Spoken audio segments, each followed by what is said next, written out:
Our budget will include the elimination of the job-killing Michigan business tax and replacement with a 6% corporate income tax. The governor calls it a job killer, the Michigan business tax, and he vowed in last night's State of the State address to get rid of it.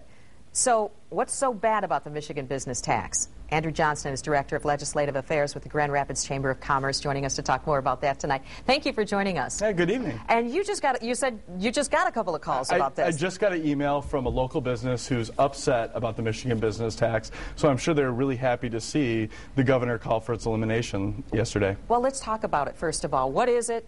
Why do we have it? Go ahead. Why do we have it? Well, we hated the single business tax, which was its predecessor. So there was an effort to get that removed, and it put the legislature on a one-year shot clock to come up with something else.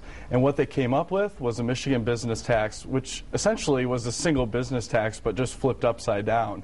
It's a gross receipts tax that also taxes profits. So it's double taxation. So businesses say it's bad because they're getting hit twice. They're getting hit twice, but it also puts us at a disadvantage versus our neighboring states. We have a higher tax rate than the surrounding Midwest states, and the National Tax Foundation rated business tax burdens across the nation, and we're 48 out of 50.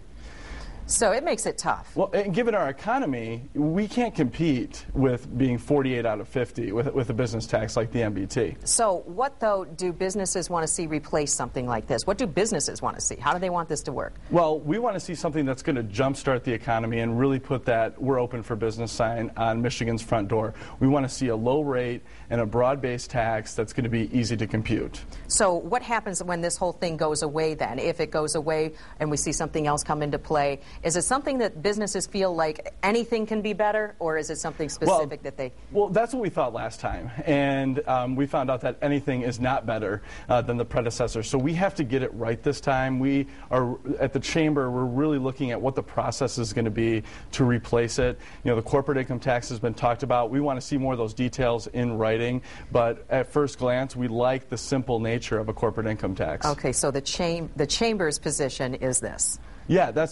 I advocate on behalf of member businesses in West Michigan and trying to represent their interests in Lansing, and we're definitely going to be weighing in on this debate as it goes forward. The other killer with the MBT is the surcharge. They tacked a 22% increase on top of it. So even if we don't repeal the MBT right away, we need to at least get rid of that surcharge. Okay. Andrew Johnston, thank you so much for joining us from the Chamber of Commerce. We appreciate your time tonight. Hey, thank you. We'll see what happens. Brian?